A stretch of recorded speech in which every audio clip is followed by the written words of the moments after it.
बिस्मिल्लाहिर्रहमानिर्रहीम अस्सलाम वालेकुम रहमतुल्लाह। Army chief general Asif Ali ने इमरान खान की ऑफ़र के बाद इस्टेब्लिशमेंट की एक बहुत बड़ी मीटिंग तलब की, इजलास तलब किया और इस इजलास के अंदर बहुत अहम तरीन फ़ैसला किया गया इमरान खान से मुतल्लिक कि इमरान खान की ये जो ऑफ़र है इसको संजीदगी से लिया जाए, इसके मतलब संजीदगी से बातचीत की जाए और इसके ऊपर बातचीत की गई, इसके ऊपर संजीदगी से गौर किया गया और मुख्तलिफ़ ऑप्शन निकाले गए। क्योंकि इतनी बड़ी ऑप्शन या इतनी बड़ी ऑफ़र के बाद एक बड़ी मीटिंग तो लाजमी थी और वो मीटिंग हुई GHQ के अंदर और बड़ी हंगामी हुई क्योंकि इमरान खान ने तो अचानक से ये बात कर दी। जहाँ पर इमरान खान तैयार बैठा है कि मैं जलसे जुलूस करने हैं, एहतजाज करना है और अपनी पार्टी को उसने बता दिया है। इमरान खान ने कहा है कि इसमें मौलाना फजल रहमान को भी शामिल करें और ये जो शहबाज शरीफ की गवर्नमेंट है, शहबाज शरीफ की जो हुकूमत है, इसको आपने बस अब चलने नहीं देना। और आसिफ अली ज़रदारी भी इसमें शामिल हो गया। आसिफ अली ज़रदारी भी आने वाले दिनों में इस लॉन्ग मार्च, धरने और अपोजिशन की जितनी तहरीक है उसको डायरेक्ट नहीं तो इनडायरेक्ट सपोर्ट करने को तैयार है आसिफ ज़रदारी। लेकिन इस्टेब्लिशमेंट ने जब इतनी बड़ी मीटिंग कॉल की है, इस्टेब्लिशमेंट की जानिब से जब इतना बड़ा इजलास तलब किया गया है, उसमें यह फ़ैसला हुआ है और आर्मी चीफ ने अहम तरीन ज़िम्मेदारी जनरल आसिफ गफूर को सौंप दी है। अब ये इंतहाई अहम तरीन मामला है, इसको आपने समझना है। देखिए, ये हफ़्ता वैसे ही बड़ा तहलका खेज़ हफ़्ता है और इस हफ़्ते के शुरू होते साथ ही इमरान खान ने सबसे बड़ी ऑफ़र कर दी। इमरान खान ने संडे वाले दिन, क्योंकि इमरान खान को पता था कि मंडे को हफ़्ता शुरू होना है और संडे वाले दिन ये ऑफ़र इसको टीवी पर बयान कर दिया जाए, रिकॉर्ड के ऊपर लाया जाए, ताकि मंडे जैसे ही पहला दिन शुरू हो तो उसमें ये सारे मामलात डिस्कस हो जाए।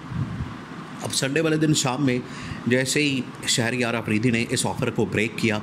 ब्रेकिंग न्यूज़ के तौर पर चलाया, तो पूरे पाकिस्तान के अंदर हलचल पैदा हो गई, ख़ास तौर पर पिंडी में, GHQ में। और उसी रात को अहम तरीन मीटिंग कॉल कर ली गई, उसी रात को बड़ी अहम तरीन मीटिंग। और उस मीटिंग के अंदर आखिरकार इमरान खान की जो ऑफ़र, इतनी बड़ी ऑफ़र, इसको सामने रखा गया, टेबल पर रखा गया और इसके सारे जो प्रॉस एंड कॉन्स हैं, यानी कि इसके फ़ायदे क्या हो सकते हैं, इसके नुकसान क्या हो सकते हैं, किस तरीके से इसको डील किया जाए, किस तरीके से इस मामले को लिया जाए, ये सारा कुछ डिस्कस किया गया है। अब इसके जो फ़ायदे और नुकसान हैं उनके बारे में बड़ी डिटेल के साथ इस पर डिस्कशन हुई है। उसमें ख़ास तौर पर आर्मी चीफ ने देखा है कि अगर हम इस वक्त इमरान खान की इतनी बड़ी ऑफ़र को एक्सेप्ट करते हैं और मामलात को आगे बढ़ाते हैं, उससे एक फ़ायदा ये होगा कि ये जो नून लीग और पीपल्स पार्टी वाले दोनों मिलकर अब हमें ब्लैकमेल करते हैं, अब हमें ब्लैकमेल मुख्तलिफ़ टाइम के ऊपर करते हैं। और ये किया अभी जिस तरह से कोई एक महीने के अंदर मुख्तलिफ़ ब्लैकमेलिंग की एग्ज़ाम्पल मौजूद है। उसमें से एक मिसाल ये है कि अनवारुल्लाह काकड़ को इस्टेब्लिशमेंट ने चाहा कि हमने वज़ीर-ए-आज़म हमने चेयरमैन सेनेट बनाना है, लेकिन आसिफ ज़रदारी ने बीच में रुकावट डाल दी।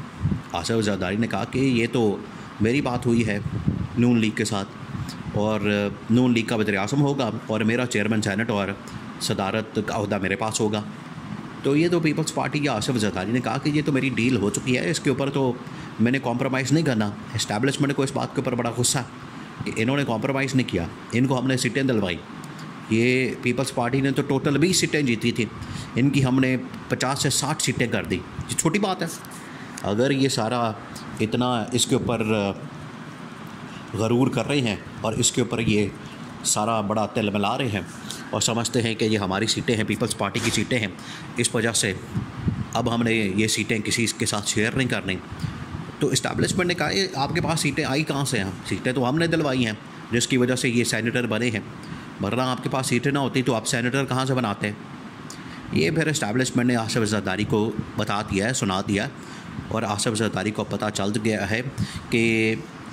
मैंने जो गलती कर ली है मेरी तरफ से। देखिए, इनकी करतूतें तो सामने आती रहती हैं, कोई नई बात तो है नहीं। ये हमेशा ऐसे करते हैं, इक़्तिदार में जब आ जाते हैं, पहले तो इक़्तिदार में आने के लिए बड़े तरले गोडे गिट्टे पकड़ते हैं, हाथ पाँव पकड़ते हैं, हाथ जोड़ते हैं और पैसा लगाते हैं इक़्तिदार के अंदर तो आ जाते हैं जैसा तैसा करके, बाद में आके फिर इनकी आंखें फिर जाती हैं और फिर ये किसी की नहीं सुनते। तो इस्टेब्लिशमेंट को सबसे पहले तो इस बात के ऊपर बड़ा गुस्सा। दूसरा, शहबाज शरीफ को कहा गया कि आप सऊदी क्राउन प्रिंस मोहम्मद बिन सलमान से जब मिलें तो उनसे इन्वेस्टमेंट की बात करें और पाकिस्तान के अंदर इन्वेस्टमेंट लेकर आएँ। फिर तुर्की और चाइना और ये तमाम ममालिक से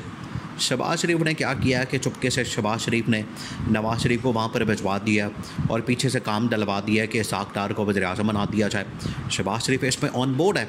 शहबाज शरीफ को ये सारी इन्फॉर्मेशन है, नॉलेज है, क्योंकि जहाँ पर ये अपना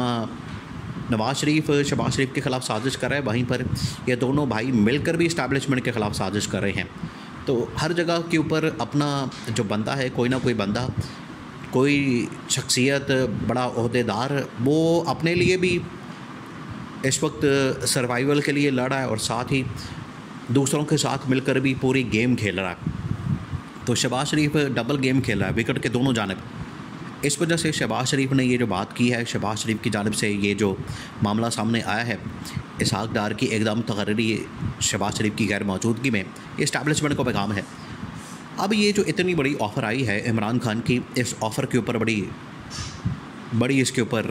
निगरानी करके देखा गया है, इसकी जांच पड़ताल की गई है, इसके पॉजिटिव नेगेटिव देखे गए हैं। पॉजिटिव ये कि कम से कम ये जो ब्लैकमेलिंग इनकी ख़त्म हो सकती है, हमें इमरान खान का रास्ता खोलना चाहिए, इसके साथ ऑप्शन खोलनी चाहिए। दूसरा ये कि अगर हम इमरान खान के साथ बात नहीं करते, इमरान खान के साथ हम डिस्कस नहीं करते, मुज़ाकरात नहीं करते, तो उसका नुकसान ये है कि मुल्क इस वक्त जो शदीद तरीन बहरानी कैफियत के अंदर मुब्तला, पाकिस्तान जो इस वक्त सियासी मुआशी अदम इस्तेहकाम का शिकार है, हम पाकिस्तान के अंदर इन्वेस्टमेंट लाना चाहते हैं, और ये तमाम कम से कम ये जो मसाइल हैं ये तो ख़त्म होंगे। फिर अदलिया की जानिब से भी महाज खुल गया है, इस्टेब्लिशमेंट तो बड़ी बैकफुट पर चली गई है। इस्टेब्लिशमेंट ने कहा क्योंकि ये जो समाअत हुई है सुप्रीम कोर्ट ऑफ पाकिस्तान में 6 जजेस के ख़त के ऊपर, जो कि 7 मई तक मुलतवी हो गई है, और उसमें अगर फुल कोर्ट बैठ जाता है तो वो तो इस्टेब्लिशमेंट को अंदाज़ा है कि ये कितना उनके लिए खौफनाक है। इस वजह से उन्होंने फ़ैसला किया कि हमने इमरान खान के साथ हर हाल में मुज़ाकरात करने हैं, और ज़िम्मेदारी जो पाकिस्तान की टॉप मिलिट्री कमांड है उनको अहम तरीन ज़िम्मेदारियाँ सौंप दी गई हैं, बता दी गई हैं, और उनको समझा दिया गया कि आपने किस वक्त क्या करना है, आपने किस वक्त जो इनकी जानिब से स्ट्रैटेजी बनाई जाती है नून लीग पीपल्स पार्टी की जानिब से, इनको काउंटर कैसे करना है। और इमरान खान की ये जो ऑफ़र आई है, अब इस ऑफ़र को किस तरह से हमने इससे फ़ायदा उठाना है, क्योंकि ये ऑफ़र